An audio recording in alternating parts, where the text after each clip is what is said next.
where did the rain begin to beat us? Where did we stop listening to the people? President William Ruto and I were the darling of the Kenyan people by listening to them, by engaging them.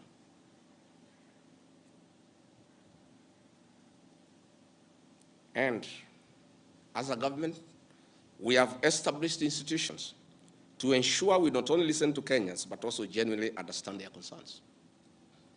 We invest significant resources in these institutions, particularly the National Intelligence Service, for this purpose.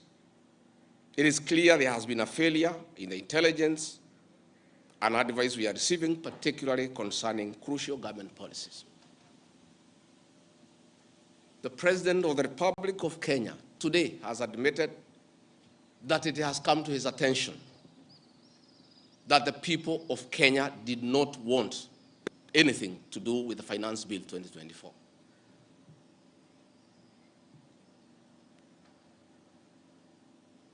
The President has now agreed that we need to listen to the people. And I sympathize with my boss, President William Ruto, because this information was not available to him. I know President William Ruto. Had he known 2 months ago that the people of Kenya did not want anything to do with the Finance Bill 2024, he would not have asked his parliamentary party to push it through.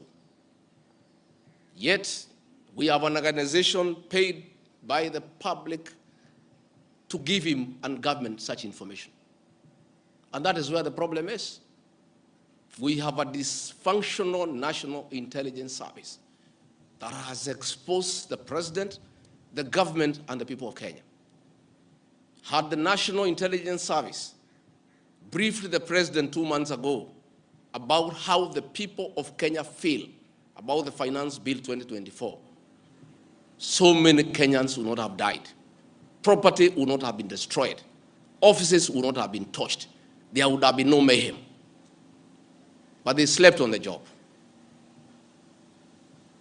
It had to take people to die, property to be destroyed, protests across the country for the President to know the truth of what the people of Kenya feel.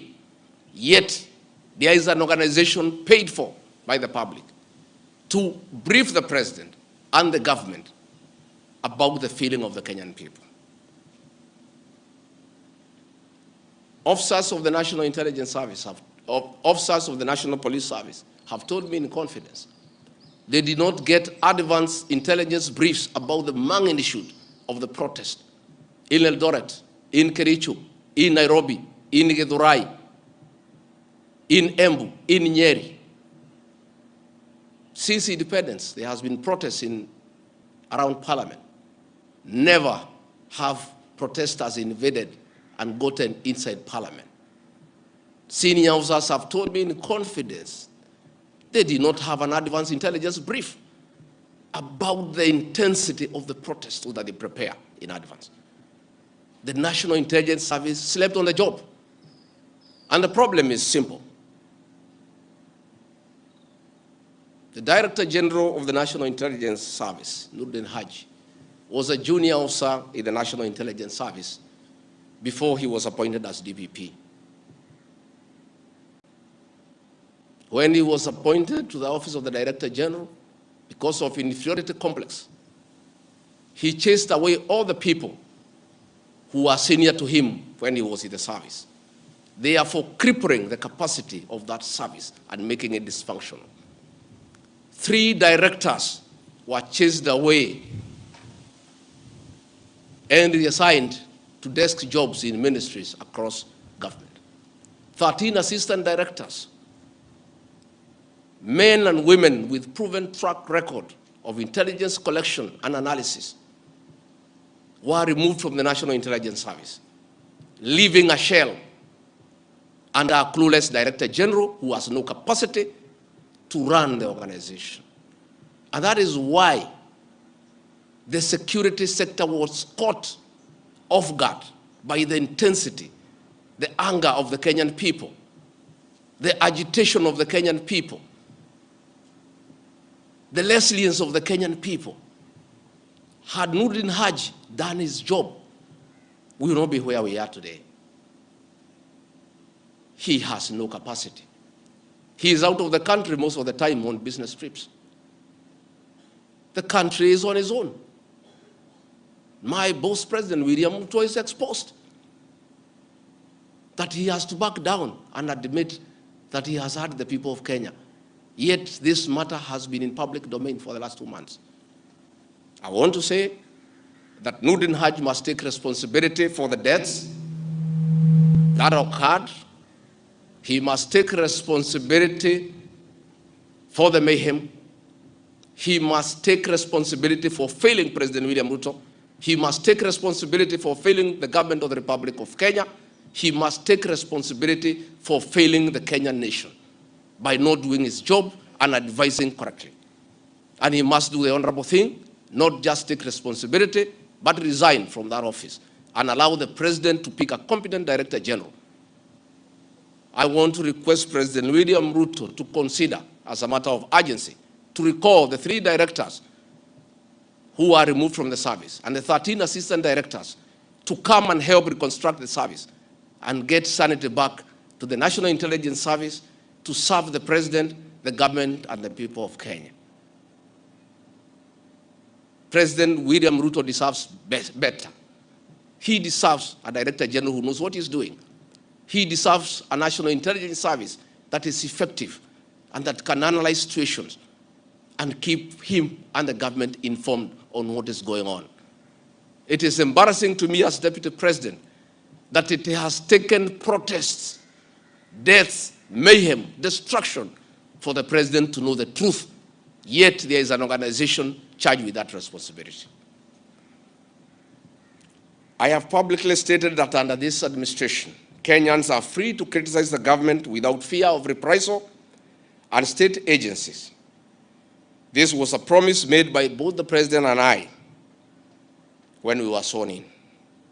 I want to call upon overzealous heads of security agencies not to be tempted to use the criminal justice system to manage politics. Let us manage politics the conventional way, through reaching out, consensus, and concurrence.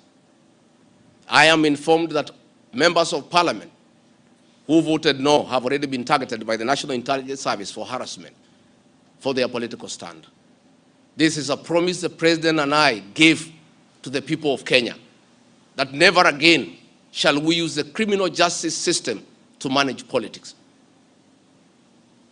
I want to say that the president and I gave a categorical promise to the people of Kenya that the issue of abductions and extrajudicial killings will never happen again. Sadly, this is back. It is unbelievable that the son of the Honorable Attorney General of Kenya, Justin Bidan Muturi, was abducted at night in a commando style by officers of the National Intelligence Service and held incommunicado for 18 hours. Yet, that is the Honorable Attorney General of the Republic of Kenya. What will happen to other Kenyans? I want to ask our Lord to dignify the president and I before the people of Kenya and not backtrack on the promises we made to the people of Kenya, that we shall never again use the criminal justice system to manage politics.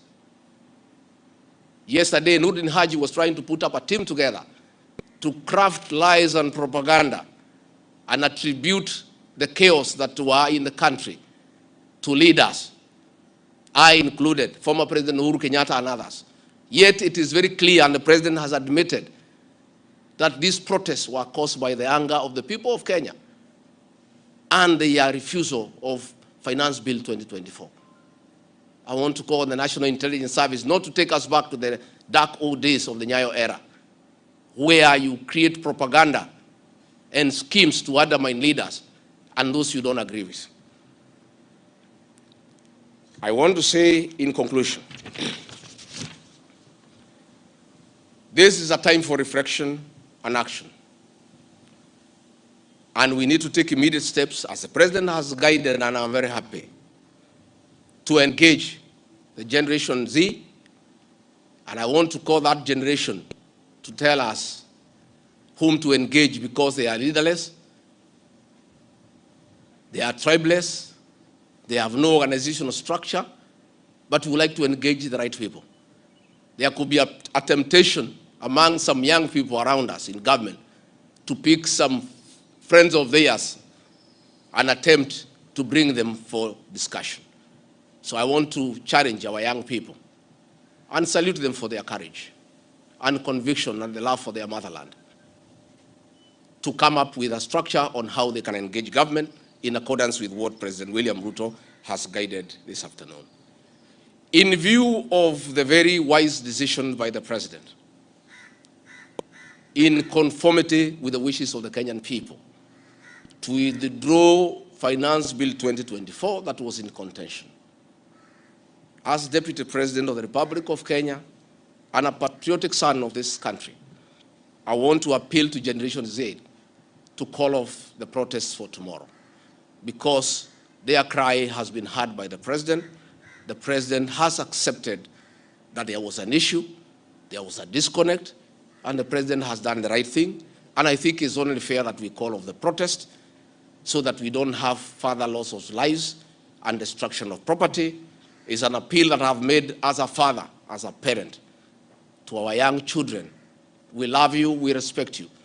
Please, I beseech you as your father, now that the President has given in and accepted to go with the wishes of the Kenyan people, please, my sons and daughters, I plead with you to save lives, to save bloodshed, to save loss of property and lives. My sons, my daughters, please make an announcement this evening and call off the protest. And then we can begin the process of truthful engagement with the Kenyan people.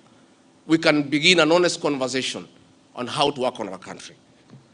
Finally, I want to ask the President and our government to consider a plan on how to help those families that lost their livelihoods as a result of lack of proper advice by the National Intelligence Service. All these things happened because of government failure. It should never happen. Let us see how to compensate those families